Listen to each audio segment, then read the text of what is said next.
ജീവിതത്തെ അതേപടി അഭ്രപാളിയിലേക്ക് പകർത്തിയ ആ ശൈലി ജീവിതത്തിലും തുടരുകയായിരുന്നു ശ്രീനിവാസന്. തന്റെ ജീവിതത്തെ തന്നെ മാറ്റിമറിച്ച പുകവലിയെന്ന ദ്വശീലത്തെക്കുറിച്ച് പലയാവർത്തി സംസാരിച്ച ശ്രീനിവാസന് ആ സംസാരത്തിലൊക്കെയും ആക്ഷേപഹാസ്യത്തിന്റെ മേമ്പൊടി ചേർത്തിരുന്നു. ഉപദേശങ്ങൾക്ക് പുറം കാഴ്ചക്കാരന് മനസ്സിലാകുന്ന ഭാഷയിലെ രീതിയില് സമൂഹത്തിലെ പ്രശ്നങ്ങളെയും പ്രതിസന്ധികളെയും ചോദ്യം ചെയ്ത ശ്രീനിവാസന് പുകവലിയെക്കുറിച്ച് പറഞ്ഞത് ഇന്നത്തെ ഭാഷയില് പറഞ്ഞാല് സെൽഫ് ട്രോൾ എന്ന നിലക്കാണ്. തന്റെ അനുഭവം ഇതാണ്. തന്റെ ജീവിതം കണ്ടല്ലോ, നിർത്തിയാല് നിങ്ങൾക്ക് കൊള്ളാമെന്നതായിരുന്നു ആ രീതി. ജൈവകൃഷിക്കും വിഷമില്ലാത്ത ഭക്ഷണത്തിനും വേണ്ടി വാദിച്ച ശ്രീനിവാസന് തന്റെ ജീവിതത്തില് ഒരു കാര്യത്തില് മാത്രം പിഴവ് സംഭവിച്ചു. അത് പുകവലിയോടുള്ള അമിതമായ പ്രിയമായിരുന്നു. ഏറെക്കാലമായി ഹൃദയ സംബന്ധമായും ശ്വാസകോശ സംബന്ധമായും അസുഖങ്ങള് ശ്രീനിവാസനെ അലട്ടിയിരുന്നു. തന്റെ രോഗാവസ്ഥയ്ക്ക് പ്രധാന കാരണം അമിതമായ പുകവലിയാണെന്ന് അദ്ദേഹം തന്നെ ഒരിക്കല് തുറന്നു പറഞ്ഞിട്ടുണ്ട്.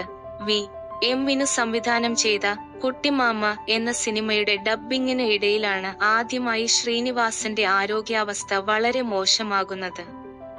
അന്ന് ഡബ്ബിങ്ങിനായി ലാല് സ്റ്റുഡിയോയില് ഇരിക്കുമ്പോള് ഒരു ശ്വാസം മുട്ടല് പോലെ അനുഭവപ്പെടുകയായിരുന്നുവെന്നും അദ്ദേഹം പറഞ്ഞിരുന്നു.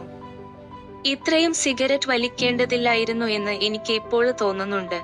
പുകവലിയാണ് എന്റെ ആരോഗ്യം തകർത്തത്.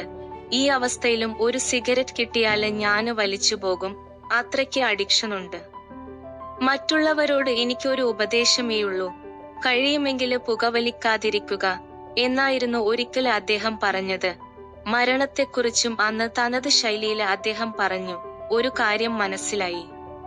മരിക്കാന് പ്രത്യേകിച്ച് കഴിവൊന്നും വേണ്ട. ഏതു മണ്ടനും എത്ര വേഗം വേണമെങ്കിലും മരിക്കാം എന്നായിരുന്നു അദ്ദേഹത്തിന്റെ പ്രതികരണം. ശ്രീനിവാസന്റെ വാക്കുകള് സംസാരിച്ചു കൊണ്ടിരിക്കുമ്പോഴാണ് എനിക്ക് ശ്വാസം മുട്ടലുണ്ടായത്. വിനുവാണ് എന്റെ ജീവന് തിരിച്ചു കൊണ്ടുവന്നത്. മരണത്തെ നമ്മള് പർവ്വതീകരിച്ചിട്ട് വലിയൊരു സംഭവമാണെന്ന് വിചാരിക്കേണ്ട ആവശ്യമില്ല. കുട്ടിമാമ എന്ന സിനിമയ്ക്കായി ഡബ്ബിങ് തിയേറ്ററില് സംസാരിച്ചു കൊണ്ടിരിക്കുമ്പോഴാണ് എനിക്ക് ശ്വാസം മുട്ടല് ഉണ്ടായത്. ശ്വാസം മുട്ടിയപ്പോള് വിനു ഹോസ്പിറ്റലില് പോണോ എന്ന് ചോദിച്ചു. ഹോസ്പിറ്റലില് ഒന്നും പോകേണ്ട എന്ന് ഞാന് നിർബന്ധം പിടിച്ചു. പക്ഷേ ശ്വാസം മുട്ടല് കൂടുതലായി. ഞാന് ഹോസ്പിറ്റലില് പോകേണ്ട എന്ന് പറയുമ്പോഴും വിനു എന്റെ പ്രതിഷേധമല്ലെങ്കില് നിഷേധം വകവെക്കാതെ വേറെ ആരൊക്കെയോ കൂടിയിട്ട് എന്നെ നിർബന്ധമായിട്ട് പിടിച്ചിറക്കി കൊണ്ടുപോയി. അവസാനം കാറില് കയറ്റി തൊട്ടടുത്തുള്ള എറണാകുളം മെഡിക്കല് സെന്ററിലേക്ക് കൊണ്ടുപോവുകയാണ് ചെയ്തത്. ബൈപ്പാസിലേക്ക് കയറുന്നതിനു മുമ്പുള്ള കാക്കനാട് നിന്ന് വരുന്ന റോഡ് ഉണ്ടല്ലോ, ലാൽമേഡിയില് നിന്ന് വരുമ്പോള് ആ റോഡിലൂടെ വാഹനം ഇങ്ങനെ പോകുന്നത് മാത്രമാണ് എന്റെ ഓർമ്മയില് ഉള്ളത്. പിന്നെ എനിക്ക് ബോധമില്ല. ബോധം വരുന്നത് ഏകദേശം 24 മണിക്കൂര് കഴിഞ്ഞിട്ടാ. അപ്പോ ഇതിനിടയില് വേണമെങ്കില് മരിച്ചു പോകാം. അപ്പോ എനിക്കൊരു കാര്യം മനസ്സിലായി, മരിക്കാന് പ്രത്യേകിച്ച് കഴിവൊന്നും വേണ്ട. ബോധം പോയ ആ ഘട്ടം തന്നെ വേണമെങ്കില് ചില ആൾക്കാര് മരണം വലിയൊരു സംഭവമായിട്ട് എടുക്കുമല്ലോ, അതിന്റെ ഒന്നും കാര്യമൊന്നുമില്ല. മരണം എന്ന് പറയുന്നത് ഒഴിവാക്കാന് പറ്റാത്ത നിസ്സാരമായ ഒരു കാര്യമാണെന്ന് വേണമെങ്കില് നമുക്ക് കരുതാവുന്നതാണ്. മരണത്തെ നമ്മള് പർവ്വതീകരിച്ചിട്ട് വലിയൊരു സംഭവമാണെന്ന് വിചാരിക്കേണ്ട ആവശ്യമില്ല. പലരും പേടിക്കില്ലേ, അതെന്തിനാണ് പേടിക്കുന്നത് എന്നാണ് എനിക്ക് മനസ്സിലാവാത്തത്. എനിക്ക് പേടിയേ തോന്നിയില്ല, ഇത്രയേ ഉള്ളല്ലോ മരണം എന്നാണ് തോന്നിയത്. അപ്പോ ഞാന് വിനുവിനോട് പറഞ്ഞത്, വിനുവാണ് എന്റെ ജീവന് തിരിച്ചു കൊണ്ടുവന്നത്, അതുകൊണ്ട് ഇനി അങ്ങോട്ടുള്ള എന്റെ ജീവിത ചെലവൊക്കെ വിനു വഹിക്കണം. എന്നെ ജീവിപ്പിച്ച പുള്ളിയല്ലേ, അപ്പോ പിന്നെ ഇനിയുള്ള കാര്യങ്ങൾക്കൊക്കെ പുള്ളി ഉത്തരവാദിയാണ്.